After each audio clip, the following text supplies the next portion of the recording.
Hello and welcome to the Heinun Couples Podcast, where we empower blessed couples to deepen the love, fostering mutual pleasure, connection, and joy. So let's dive in.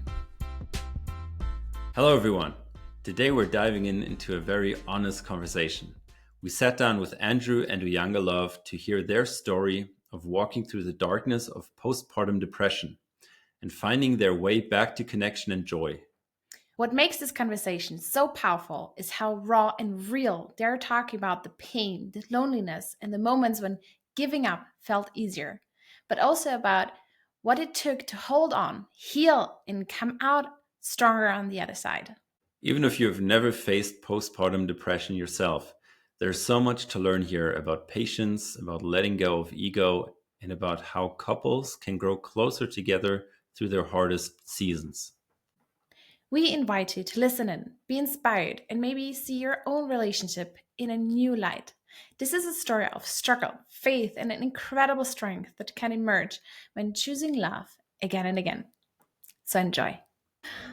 Hi, Andrew. Hi, Uyanga. Thank you so much for joining our Hide on Couples podcast. And yeah, today's episode is about depression and coming from depression into connection or reconnect. And I feel like a lot of people don't know that there is a possibility of having postpartum depression or experiencing it and don't know really how to reconnect. Or for the wife, okay, how do I deal with this new situation? Same for the husband. And so I'm actually curious on what is actually postpartum depression?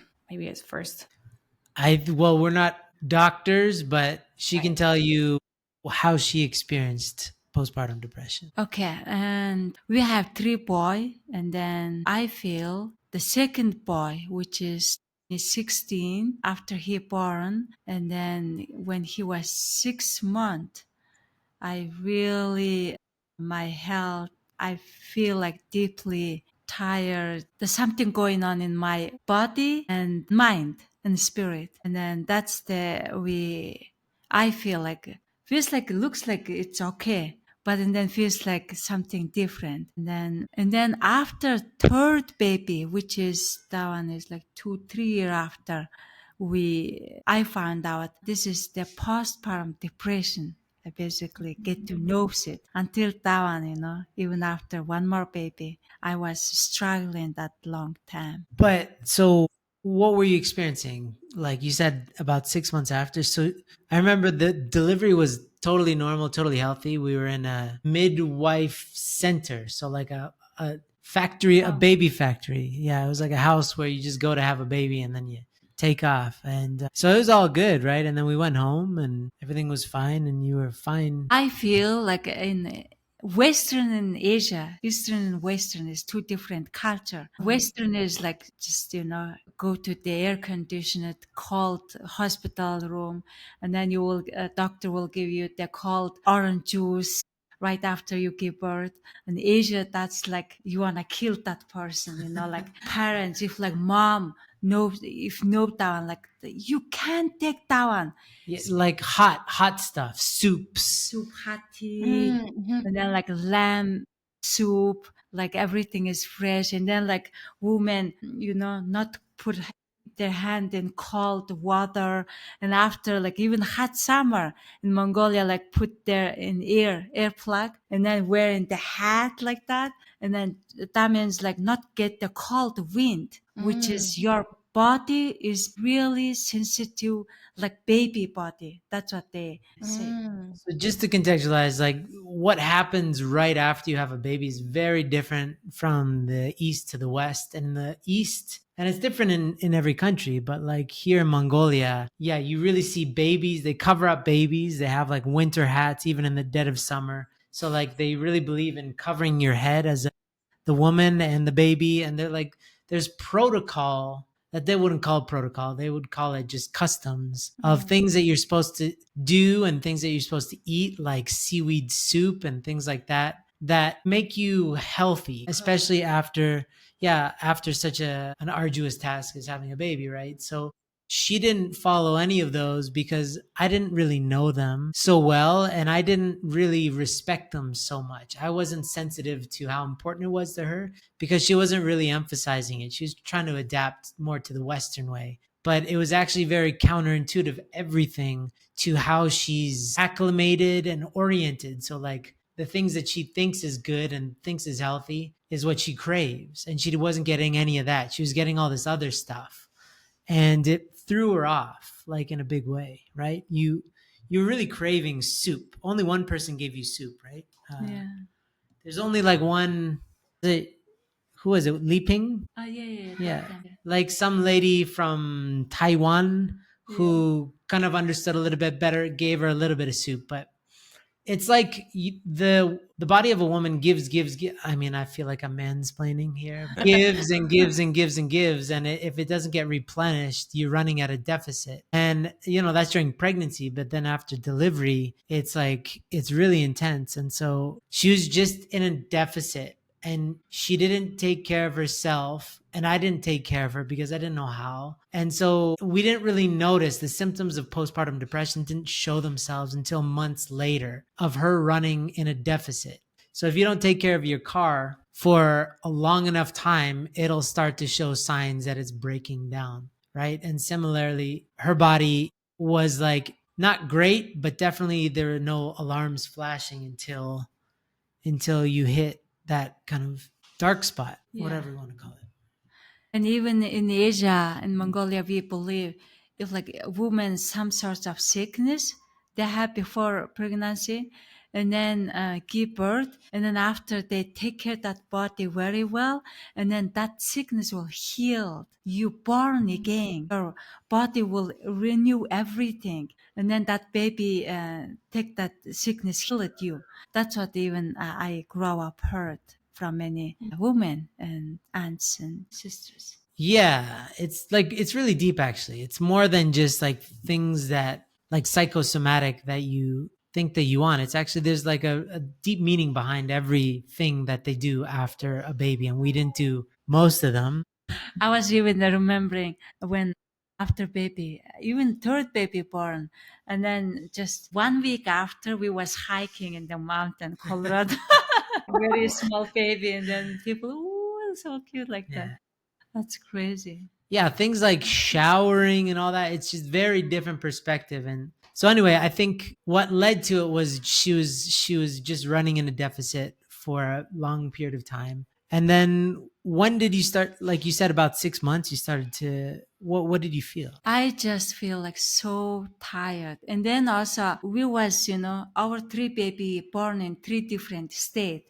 Just 2 year we move, 2 year we move, And then when new place came, and then not so much friend there, and not so much family and friend. Yeah, of course our community, but we just start to get to know each other.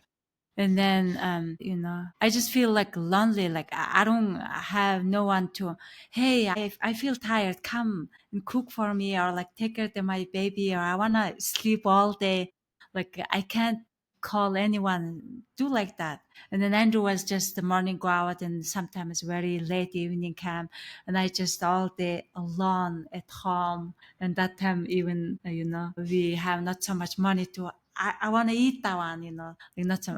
I just eat the home cook, like that. Just feels lonely and so tired. I just my deep inside me, I want to sleep. Someone like nicely touch, massage me, but like I don't want to worry about. I don't worry about anything. Just relax and lay down or something like that, because I have 2, 3 kids around me, and then just so tiring. Yeah. So she was like, she couldn't function at about that point, 6 months. She stopped being able to like do pretty much anything. And I was working a lot. And so I'd come home and she wasn't able to move essentially or take care of our other kid. She was just kind of like lying there in this state of not quite awake, not quite asleep, but wanting to be asleep, but not being able to because she's got other stuff to do. And so I'd come home and be like, oh my God, I gotta, I'd come home from work and I'd have to clean everything and cook and do all this stuff. So I was stressed out too. So I was more like self-preservation too. Like we have a new kid, another kid. I got to take care of all this stuff. And I was like, can't you do kind of anything? Like what's wrong with you kind of thing? Cause I was just like, you should be able to like get up and feed yourself or something. But she wasn't even eating at a certain point because she's just so exhausted.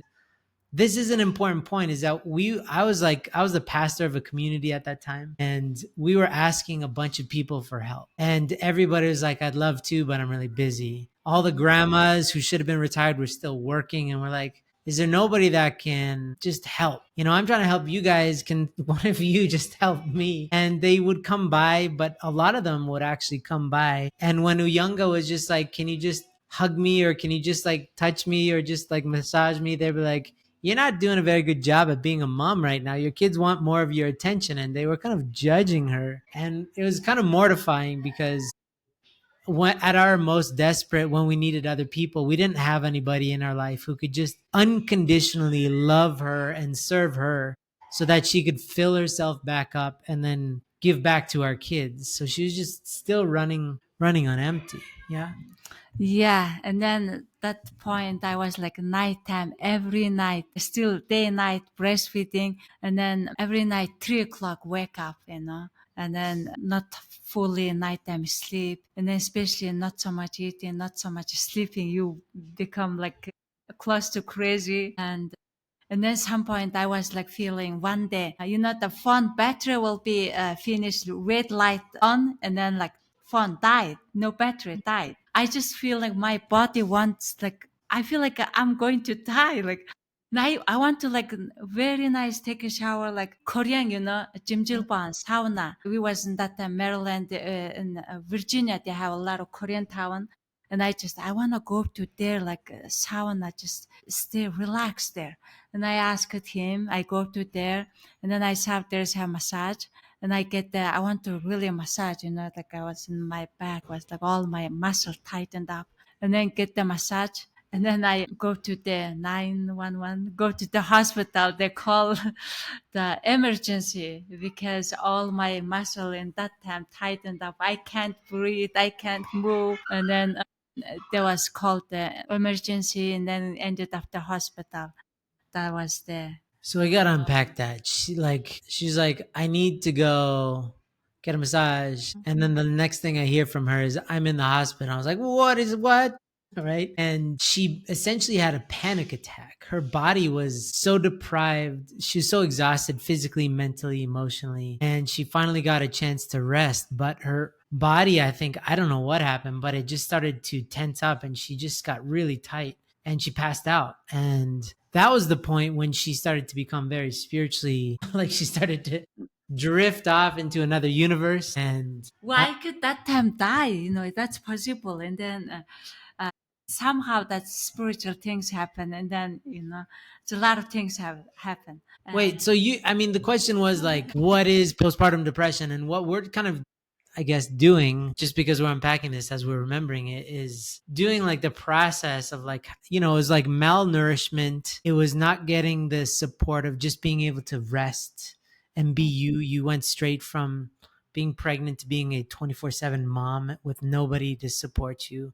I was trying my best, but I can only do right. I was also trying to work. So you're doing that for long enough, and then you reached a breaking point, and then you started to become kind of spiritually open, right? Yeah, I would say like this postpartum depression means any depression, I think. When people physically sick, like if you broke your arm, like my arm can't move, like blood come out, whatever that thing, swallowing.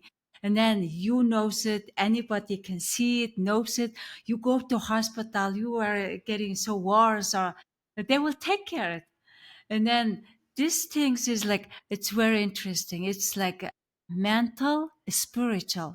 Your kind of mental spirit, your heart is like, invisible things, sick. And then as a principle, we are human being and physical and spiritual being. And then just a physical body, you're sick, and then how you act and take care of it.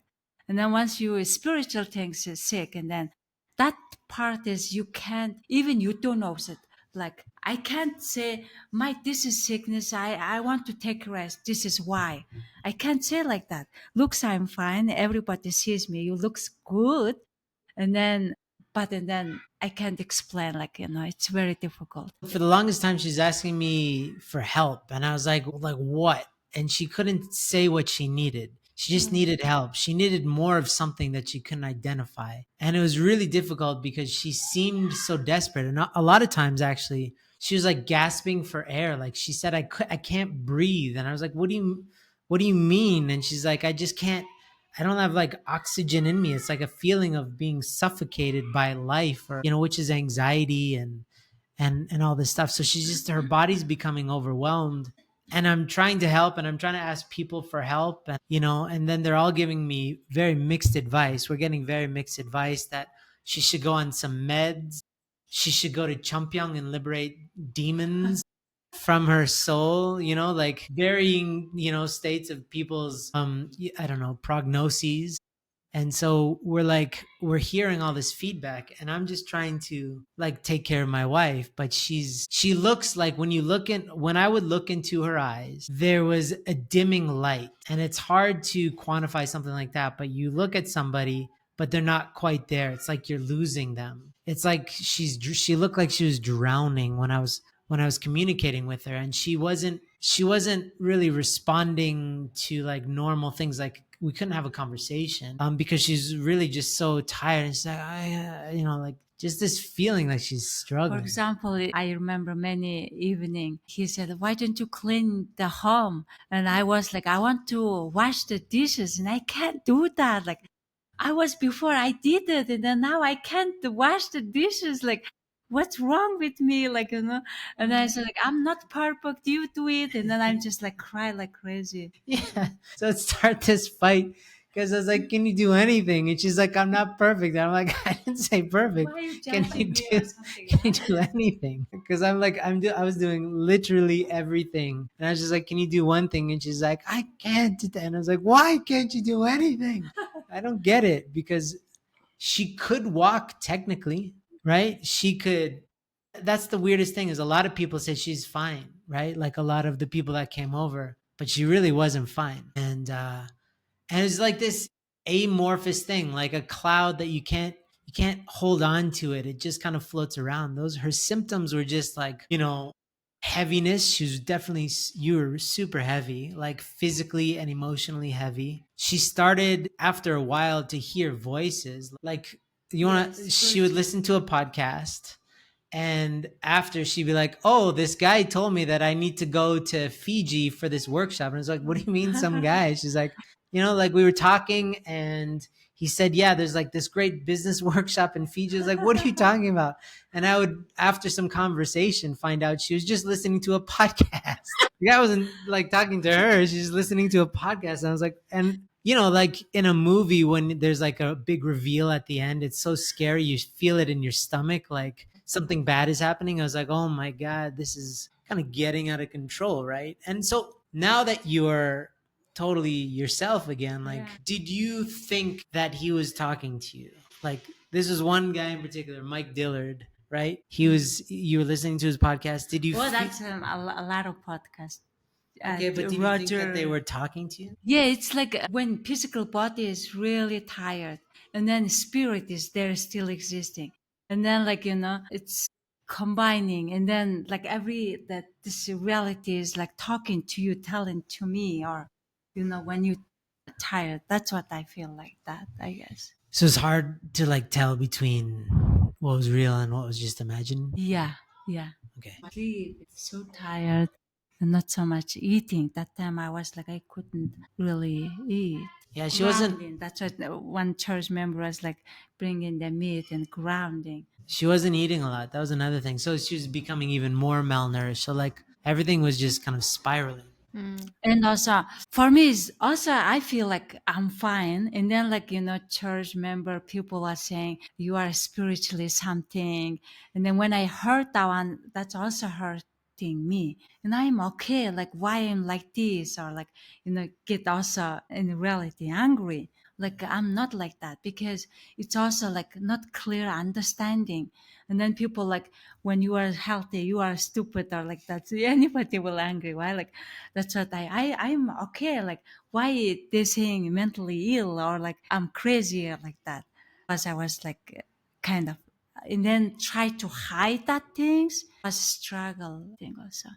Yeah. So I mean, one thing, we can get to it later, hopefully. But like, since we started talking about this, a lot of women have come forward and said, I had that too. There's a lot of people, but they thought they were the only ones. They thought that they had some problem with them, right? And that was a big part of this. Is we thought that there's something wrong with us, or I thought that I for sure thought like, this isn't working. Obviously, she's not able to function. We can't live like this. But it felt unique to us, right? Even postpartum, it's, if you start doing research, there's people who are sure it's a vitamin deficiency. I think something to do with vitamin K. There's people who make a lot of reassurances, oh, it's because of this one thing or this. But as unificationists, we have this perspective of like the mind, the heart, the spirit, the body. They're all interconnected, and if one gets thrown off, they all get thrown off kilter as well, right? So it's really hard to identify the one thing that causes it, like what is postpartum depression. But it was just, after our second son, I basically lost my wife for a few years, I would say, like really lost having a stable partner who could just, participate in our marriage equally on some level. She would, in the beginning, for the first few months, she was kind of okay, just tired. But then after that, like 6 months, when she really went into a depressive state, she was like non-functional for like another 6 to 8 months. And then we decided, okay, we got to get out of here. So we moved out of our place and out of the state. We just like got rid of all of our stuff. We had a day when she invited a bunch of moms over, and she said, we agreed on this. Wasn't a psychotic episode. She said, take whatever you want. And people were just walking out of our house with our TV and stuff, because we were just like, all this stuff is just weight. Like, and we packed everything we could into a Honda Accord and we drove away. We're like, we got to do something extreme. And we started to travel back then. And then after that, she could have a little bit more time to breathe. Sometimes she reconnected to family. We finally went to Korea, where her family was at that time, and could unpack some of this and get a little bit of help with the kids. And so then I would kind of have her sometimes, and then some days she'd be really low. Some days I'd be like, oh, she's fixed, she's healed. And then other days she's like, I can't do anything. I was like, no. So it's kind of like up and down for years, until Bali, right? Yeah, how I found out is when you have European tour, 2019, which is 2016 started, and then 2019 after third baby born, and then he also again 6 months. Third one 6 months, right? And then I need to come to Mongolia. In America, he will be long time traveling. Well, so I said, I'm going to be gone for 2 months. That was the world tour. First time traveling like this. And I said, if you could be anywhere in the world with whomever you would want to be, where would you want to go? And she said, I want to go home to Mongolia. And then I came Mongolia, like I was even airplane 6 month old, and then like 3, 4, 5 years old boy, and then alone coming to Mongolia. The boys are so good. And can I just say that was really terrifying for me, because she still wasn't okay fully. And I drove them to the airport. We had a 6-month-old, a 3-year-old, and a 6-year-old. She was traveling to Mongolia by herself with them. And I saw them going through security, because there's like a window at the Denver airport where you can watch. And I saw she got overwhelmed with all of the bags going through security. And they're like, ma'am, you have to, take something off. And so I saw her take our little baby and hand it to a stranger, and then say, can you hold this baby while I do some other stuff? And I was like, oh my God. And they asked her to take off her shoes. And so I was like, oh my God, is this a good decision? But it ended up, that was like a test almost, and you totally passed, because then you went back to your home. Yeah. And then I came to Mongolia, and then I go to a lot of Healers. Yeah, the Western, the massagist people. Massage therapy. Yeah. Yeah, and then meet with those traditional healers, the people, and then they will explain to me. They just hold the pulse. Your pulse. Yeah, pulse, and then you have you give birth and postpartum depression, and then really deep tired, and then I don't know in English explaining. Exhaustion. The inside air things. Anxiety? Well, no. So she was told that she had too much air inside of her. But that's no explanation. In here, they are talking.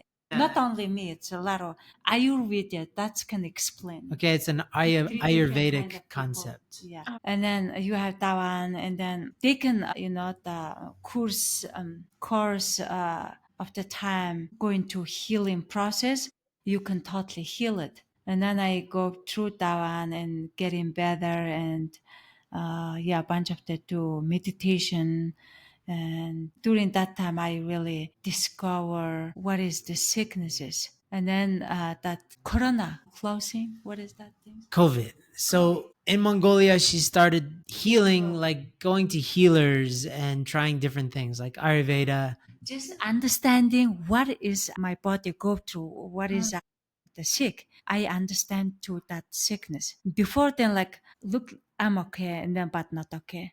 And when you understand, you get to know your body, you work with it, and that's much easier.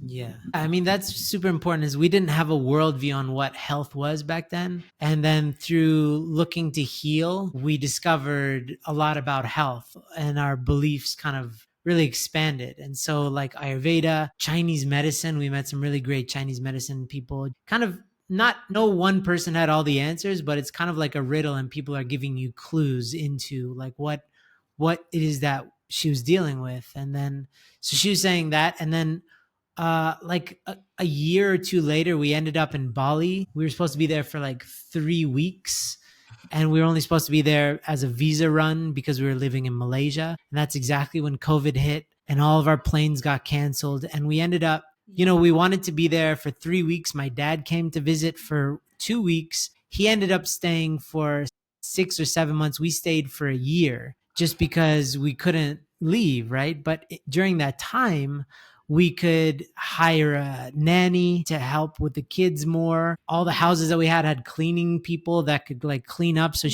we had a cook at some point. It was like, we did not try to have a luxurious life, but it was following us. Comes with the house. It was crazy. The island was empty.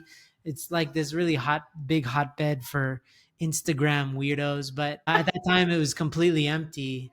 And it was just us and some Russians, a few Russians, and one Estonian guy that I met. Island was empty. Even the restaurant is just us. Yeah, just for us. It was wild. But the idea was that finally she, for the first time, if you could imagine, the postpartum stuff kicked in after the second kid. And then 3 years later, we had the third kid. And for the first time, so that would be about 4 or 5 years later, it was the first time she really had time to heal and taking me time. It was the first time that she started getting regular massages and she started waking up early and writing in a journal. She started prioritizing meditation and really like slowing down. Close to nature. And then, that was really healing process come a lot. And then through this struggle, I really get to know my body, physical body and spiritual body. Really get to know yourself. People just like when you are very healthy, like you just all focus on outside. When you are sick and then like, what's wrong with me? You try to find, you really focus you inward. And that time you find yourself. And I also really grateful for this postpartum, what I go through it. And then this is that I find myself and really who I am and how I live and where I am going and how really I can impact around me. That's what I really learn from inside to out. Yeah. How to like the foods, like she started being clear about like, I don't eat that kind of food, and being clear about her sleep, like being okay with sleeping on her schedule. And yeah, it's just like knowing what her body needs, what her mind needs, what her heart needs, what her spirit needs was really cool. Yeah. And then especially also with the children, when you are sick, you just there. You are really not deeply connected with the kids. But when you are healed and then with the children, really create the happy moment, create the family, the happy moment, and really learning a lot. And in typical Hainun fashion, the sex was terrible and almost non-existent, because what are you going to do when you have somebody like when your spouse is like not mentally there, even if you did have sex with them? And we did occasionally it was really like a weird experience because she's mentally not really there. So like, what are you doing? You're having sex with a body, but not with a full human. And it was really weird. And so that was like a few years of really difficult, my head banging against the wall because I really want a wife. And then me saying out loud sometimes, like, I didn't sign up for this. Like, I signed up for a wife. And then also realizing how conditional my love was, right? And so also realizing that from the husband standpoint, with postpartum depression for a wife, the more that a husband judges his wife, the more that he's going to make all of her symptoms a billion times worse and pushes her further away and makes everything in the family more tense and less enjoyable. And so it took me a while too to be more tolerant and patient. I'm an impatient person. And so I just, learning how to kind of give her the benefit of the doubt more often than not helped her to also have the space to heal and to feel like she can be herself and be at her own pace. That's the best thing a husband can do, is just be a supportive energy, and do stuff like do extra work without mentioning it. Like, oh, I am also doing this and this and this. Hey, honey, did you know? And like all this stuff is so stupid and childish, right? But we do it because husbands, I would say, when you're not getting companionship and love from your wife, sometimes you take it out on them or you blame them or you judge them rather than finding good friends and mentors to fill you up on that level so that you can continually be there above and beyond for your spouse until they have time to heal. And the cool thing is that we've talked about this since, and every moment that I was able to overcome and support her in that darkness, she actually remembers, right?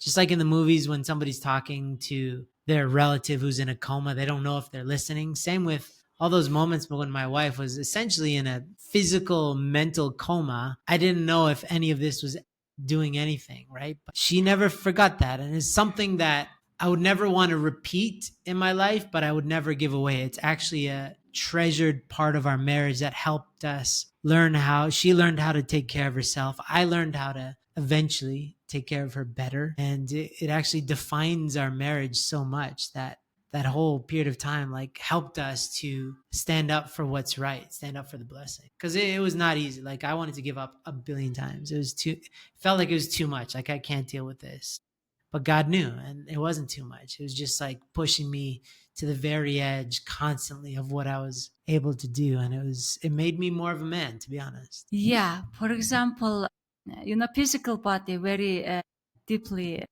very heavy, sick.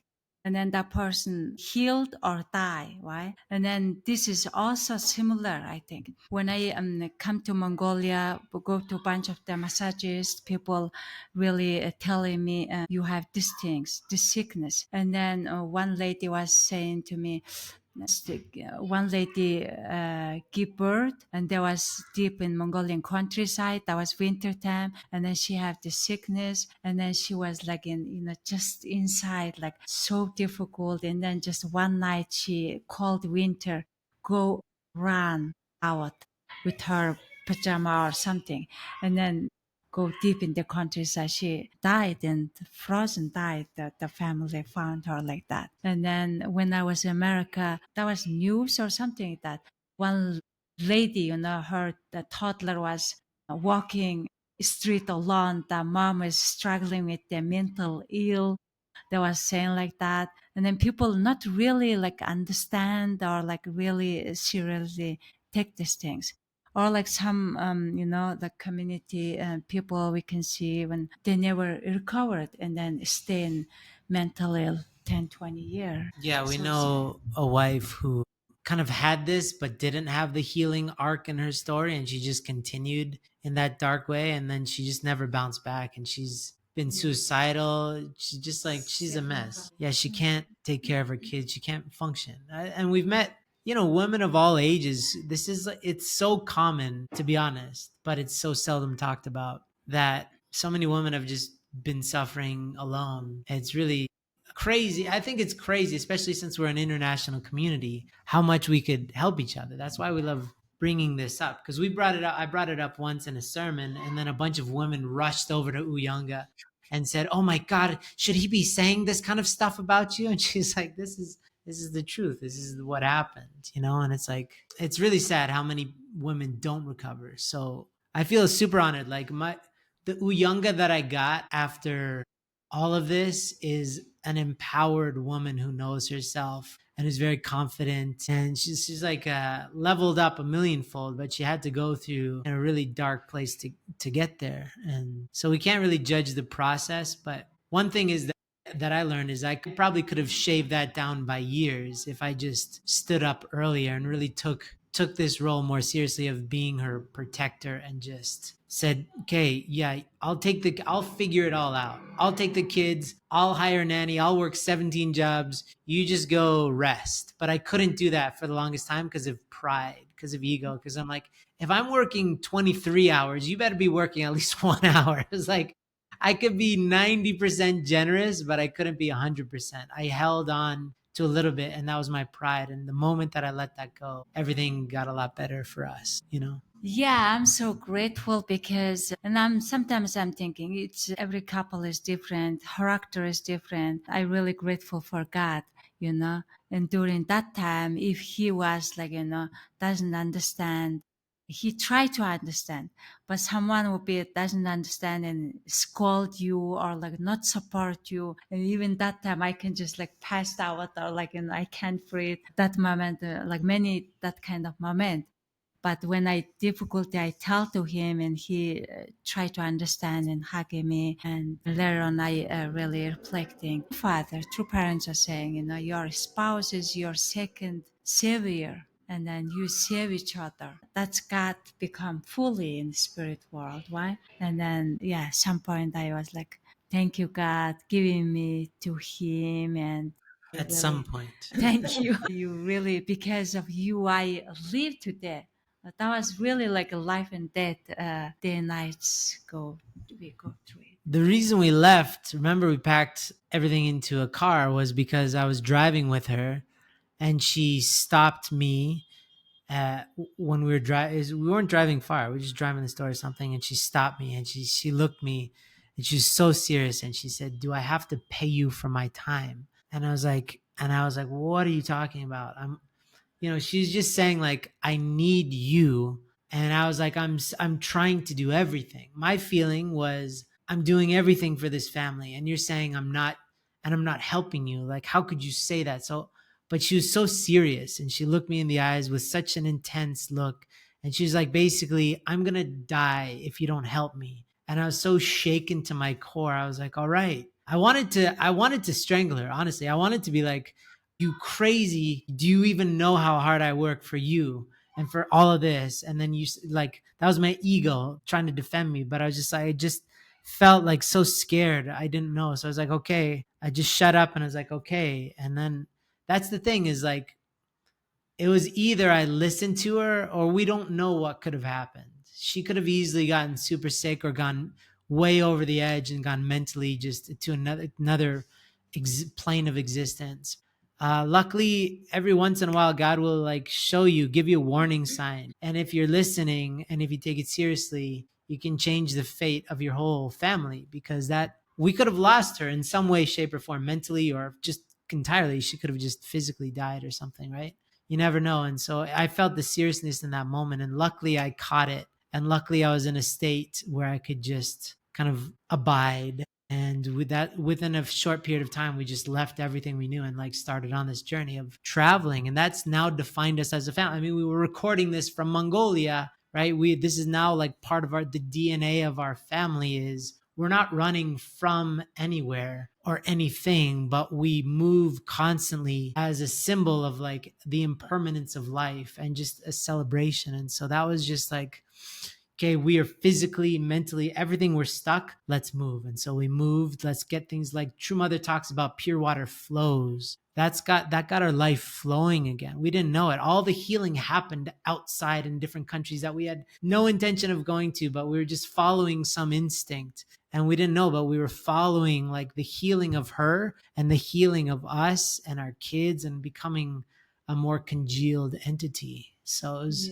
crazy. This all travel is we create a really beautiful memory. That's our eternal treasure. That's our like bank account. The creative memory, not just stuck in one place, every day repeat things. That's what even we are like, difficulties. And then that's you leave that luggage there and then just move around.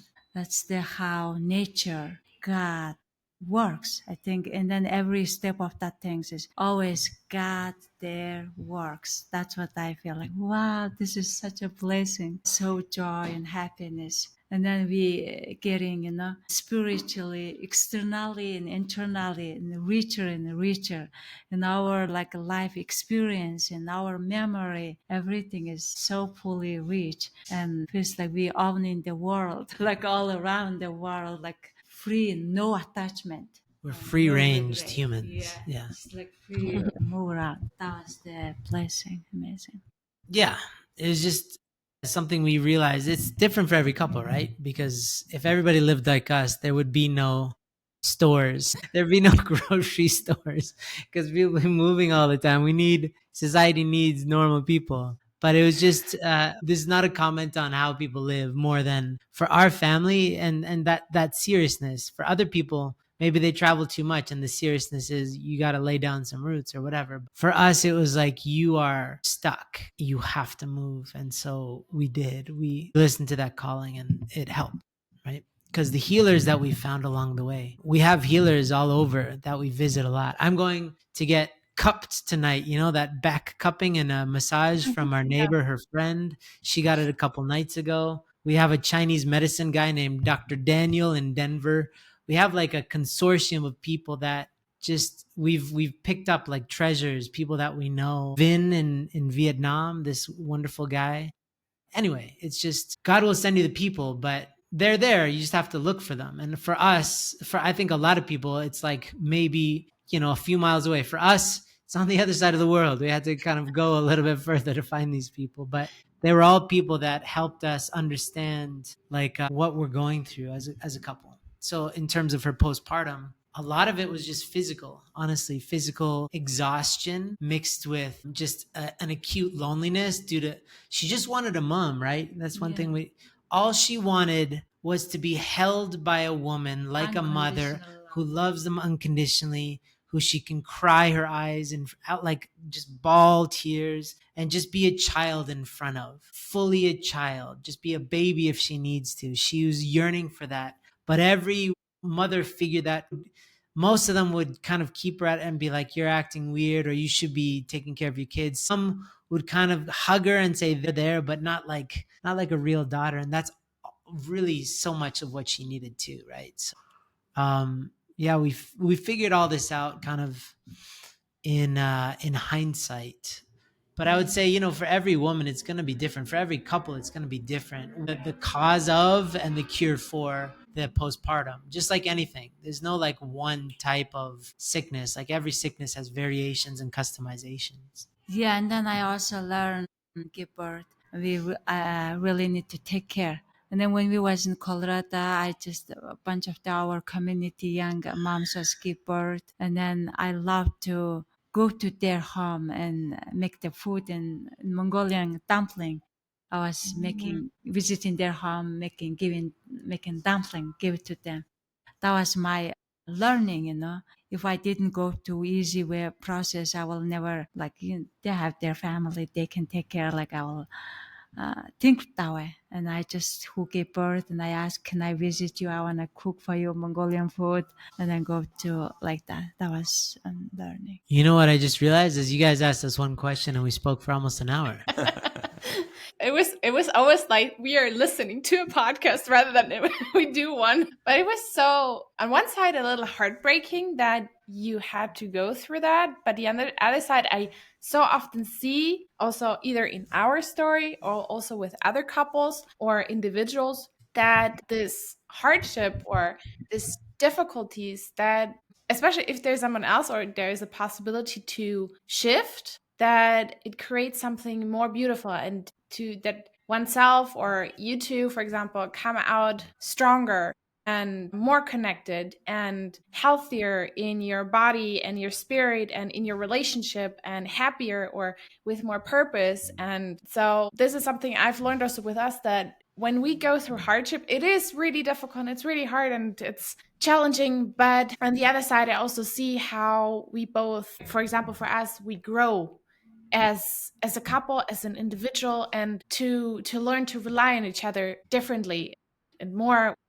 As you, Andrew, said, you grew as a man, or also for you, to understand what you need to understand, to come to know yourself, and understand, actually, what do I need, and what do I, yeah, what I need, and learn what who you are. On one side, it's like, oh, I'm so sorry, but on the other side, wow, you really went out of that, and can be a great example for other couples, or that you're so, yeah, brave on sharing that story, because it's not easy, because it's so easy, as you said, for others to judge. It's like, what, you didn't take care enough of your wife, or you didn't take care enough for your children. And it's so easy to go into this judging mode. But it's like, no, this is our story. It is how it is. It's not perfect, but you grew out of it as a stronger couple, as a stronger family, as stronger individuals, as stronger children of family parent. And that other people are able to see that and learn that from you. Because I feel like this, with High Noon, with sharing testimonies, is something where we are able to learn from each other, and maybe recognize, for example, with the postpartum depression, it's like, oh yeah, actually I go through that.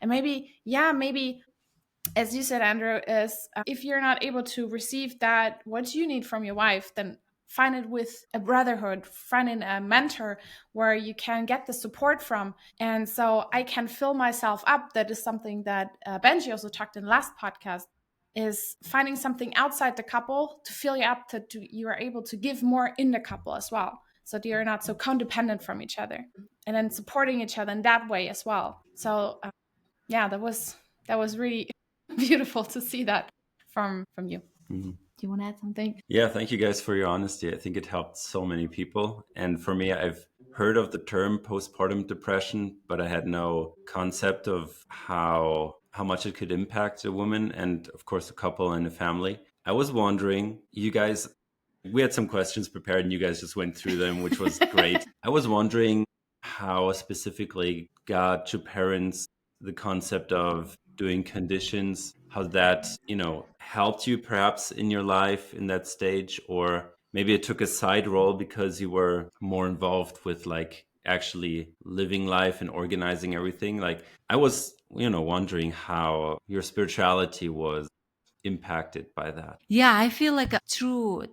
This is physical and emotional and spiritual. I think even more spiritual experience I had it. And when, monk, religious people, more fasting, more like, challenging yourself. And then you meet with the God and more you spiritual experience have it.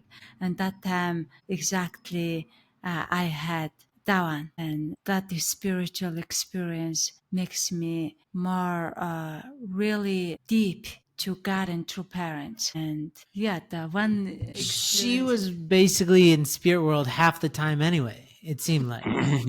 And she would give prophecies, and she would just know, oh, things are going to be like this. I was like, what are you talking? She's really just saying how kind of wonderful our life is going to be and all this stuff. And I could just see what was in front of my face, which is like a lot of suffering. And she was just talking about this wonderful place that we're going to experience, this wonderful life and abundance. And I couldn't I wanted to believe it, but she was really like that was her reality that she felt was really real. Do you remember that? And it was, I couldn't see it. I was so stubborn. I was like, I don't know. Like, we at that time we were just so financially struggling, and everything was just such a grind and a struggle. And she was talking about this like idyllic Chanelguk life that we're gonna have, and which we're living, by the way, But right now now. it's Yeah, come true. absolutely, we're living it. But she skipped ahead a decade. That was a decade ago. And but she was feeling that simultaneously to my reality of like having to deal with just, a bunch of trouble. One thing is I really want to, like, when you become very spiritually high in the spirit world, there is no time. Past, future, now is same time. That's what I really see. And then also I want to tell about our one spiritual experience. I go to the hospital, and then that morning, when you were saying bye to, like, I was driving there. We have one car driving, going to Virginia. We are in Maryland. And then you have 6-month-old baby and 2 3-year-old boy, two kids. Yeah. And then he was saying, in the evening I come back from the hospital, I go into sauna, and then I ended up the hospital and come back in the evening. And then I was explaining all what happened, telling to him. And then he was saying, that's not my spiritual, his spiritual experience. That was the very weird, and that's what I feel how We God got into a works. big fight right before, and then when she drove away, I felt like I was never going to see her again. And then she went away, and the next thing I hear, she's in the hospital.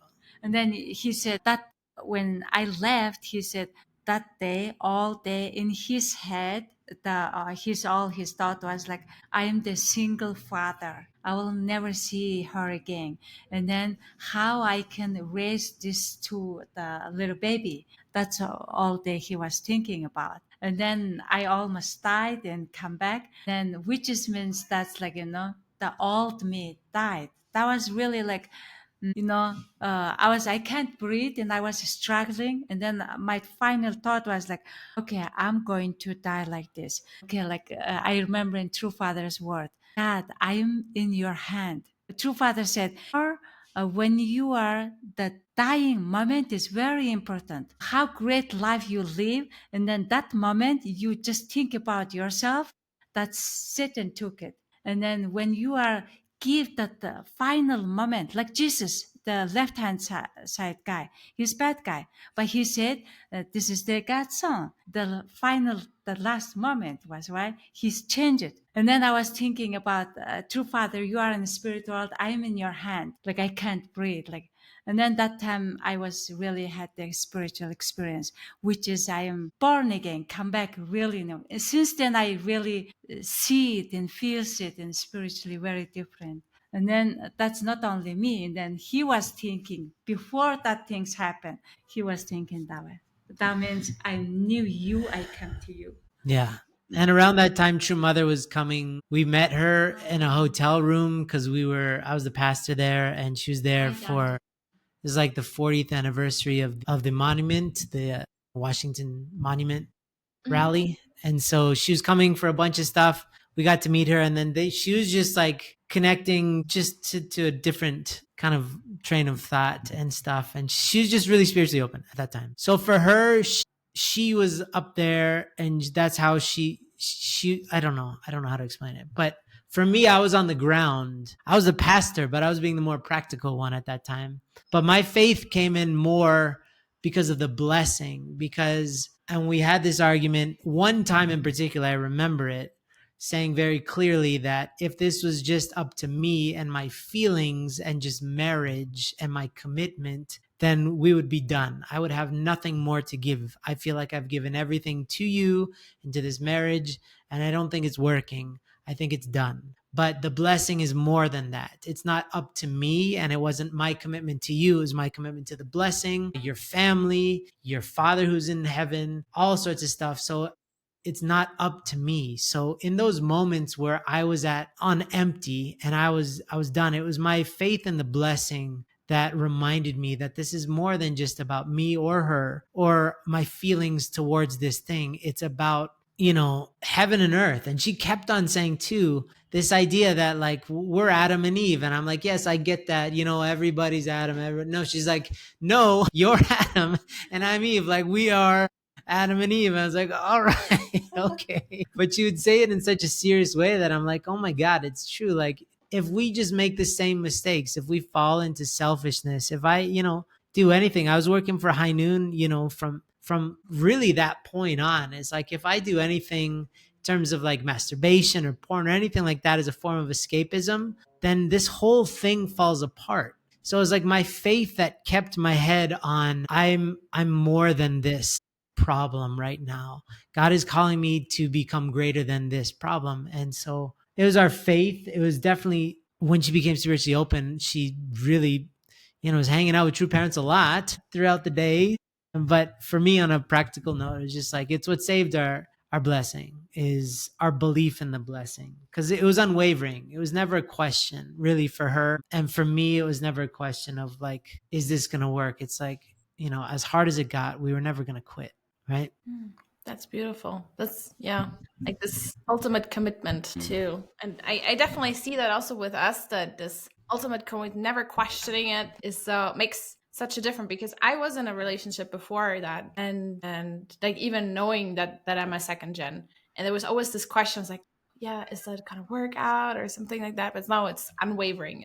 Whatever we go through, it's okay. So what I heard from you guys is if you want to have a better connection to heavenly parents, you almost have to die. That's what I take from this. Yeah, please, everybody go find your way to almost die.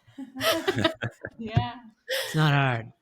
Yeah, it's not advisable. I think every since and sages go through that way. Yeah. Also part of it was like we're first generation and we're also immigrants. I'm born in Canada. She's born in Mongolia. We live in America when we're in the West. And we really felt like this is what it feels like to be the first, to build a foundation. And we really hope that our kids don't have to go through that they can learn and inherit our foundation, right? Because now we can talk about it like this. We can talk about anything thanks to High Noon. But I don't recommend that this is everybody's path. It nearly broke me. It nearly broke both of us. But it was just, we had to forge a path for our kids and for our prodigy, our progeny, our lineage. So yeah, the idea of almost dying sounds exotic. It would probably make a really good romantic movie. But it sucks, especially when it's prolonged over the course of years. And I wouldn't recommend it. And I hope that as humanity evolves and as Chanakaguk really becomes substantiated, that there's less suffering required. But some suffering still is required. I mean, sufferings happen this very instant in some part of the world, right? So it's not to be avoided, but when it happens, it's to be confronted. And we did. And we are reaping the benefits, honestly. Joy has never been our kind of goal. It's just trying to be faithful, trying to be good. But joy has just been coming in surges and tsunamis lately, just because we're paying the dividends for all of the past work. It really does come back. Your mistakes come back to haunt you sometimes, but also your hard work comes back to bless you. And when you invest in your blessing, it really does become a blessing in ways we can't imagine. Like, we just the past couple of weeks looking at our life, especially these past 2 years, and being like, holy moly. We left America about 2 years ago with the intention of we just felt a calling. It's our time. Let's go. And it's been the most unbelievable 2 years ever. It's like every part of it has been unbelievable. And it's never our goal. We're just trying to do what we feel called to do. So, but it's not possible. If you try to skip the hard stuff and go straight to the good stuff, you don't get to keep the good stuff. Yeah. Yeah, our heart and attitude is, I really every day wants to invite God and Heavenly Parent, live with us, together with us, enjoy this life. That's a true mothers, like Heavenly Parents wants to, their dream is live with their children. That's why every couple, every family invite. And when you just think, that's the power of the spirit world. You're thinking, you're feeling, you invite them and living together. And then that's the heaven and earth, right? And then that's God's dream. That's true mothers talking about. When why hell come? Because Adam and Eve, they cut out God, because we are the God's creation purpose. Because God created us, God wants to in us. Because Adam and Eve cut it. And then that's everything is dark and hell. So now is the golden era of the humanity. Mother is, she revealed everything. Heavenly parents' dream is every day, every moment, live with their children. That's what our everyday morning start thought is like. Heavenly parents, thank you. Please live with us, enjoy with us. That's our life. So this is how she was talking when we were suffering, and I was like, "You're crazy," but now I get it. I'm a late bloomer. It took me a while to figure it out. It's true. I mean, the doors of heaven are open, and for anybody to get at it. But some people might be kind of in a bit of a dark tunnel. It takes a while to climb out of that.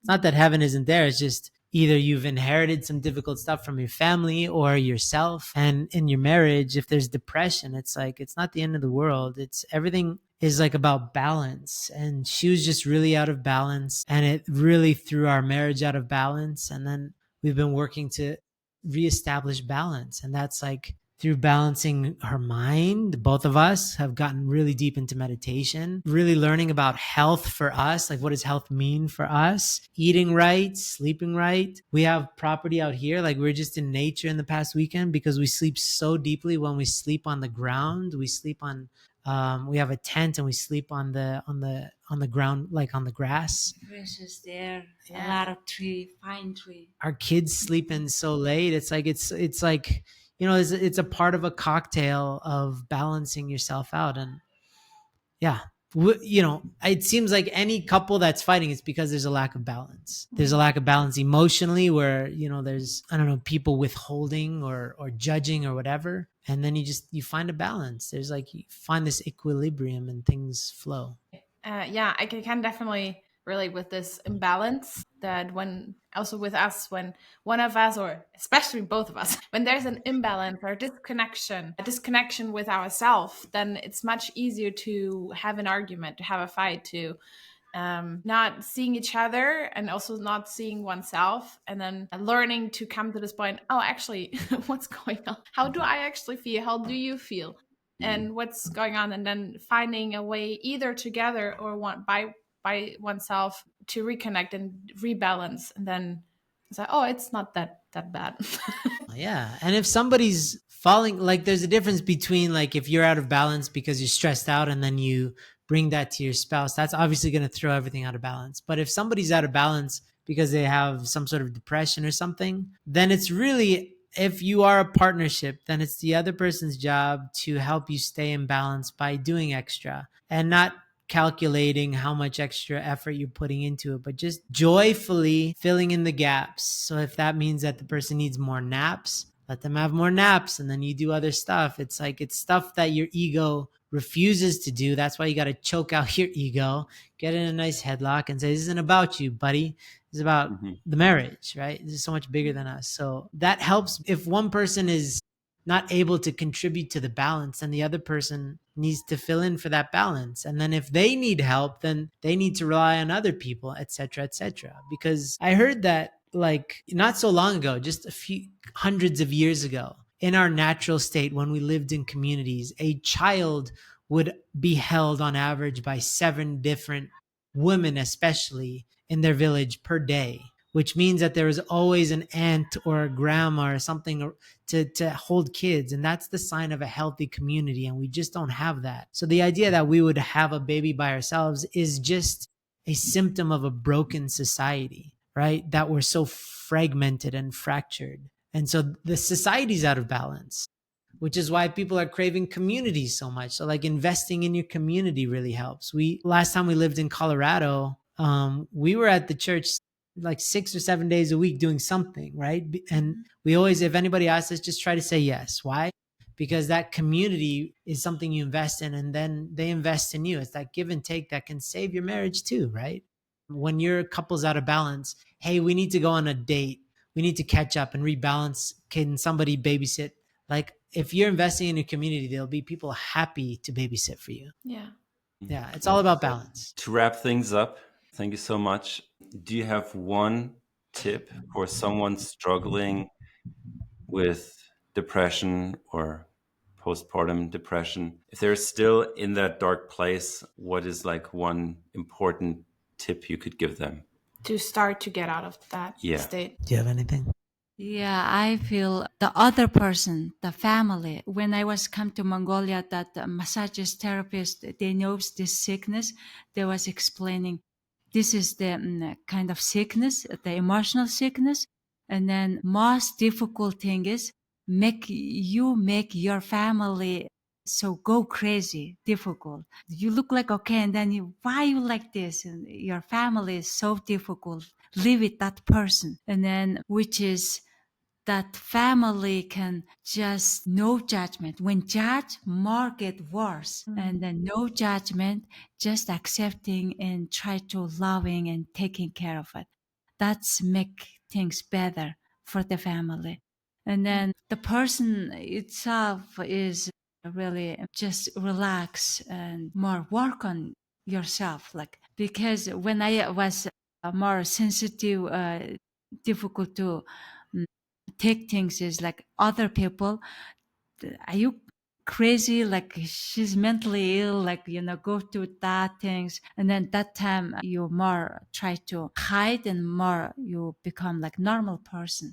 But yeah, like for example, physical body when sick, the doctor will really touch and heal it, put medicine things, and you really show like that. Because if you like your hand is broken, try to hide what you will physical body will become. It's really like physical spirit, like not totally different. It's very similar way to work, just invisible, just same works. That's what I feel. The five senses So to spirit also. summarize, the one thing, there's two things, but one thing is it to ask your family for some sort of understanding and support? Yeah, that's what I always ask from you. Okay, Yeah. so learning how to ask, if I mean for the dark place, if you're in a dark place, is to ask for support from your family, and if you don't get it, find people that can support you and who understand a little bit your situation. And then the second thing is what? As much as possible, you relax and take a rest. And all those later, I found that ashwagandha makes you really relax. The natural herb, and because when you relax you getting better, because not, and then you stress out more, and then you're just more tightened and more difficulty, can't take a rest. So rebalancing through taking more time to rest, recuperate, relax, finding And work on different ways yourself, to right? relax. Yeah. Okay. So yeah, your body does heal itself from most things if you allow it the space to. But if you run it in a deficit, then it can't ever. It's always running behind. Yeah, all those therapists was suggesting meditation. That's really, I think, helps you connect with the spiritual healing. And my advice for all husbands, I mean, this is all for postpartum because we don't know Yeah. much about other types of depression, but for husbands, it's definitely just, kick your ego out, send it packing, buy it a ticket to some other place and just serve your wife unconditionally. And you will become a true king and a true man. And I still struggle sometimes, trust me. But when I do right by my conscience, everybody wins. And when I do right by my ego, everybody suffers. You really need to understand this is postpartum depression or any anxiety or depression, stress. You need to identify that things, find exactly what you are,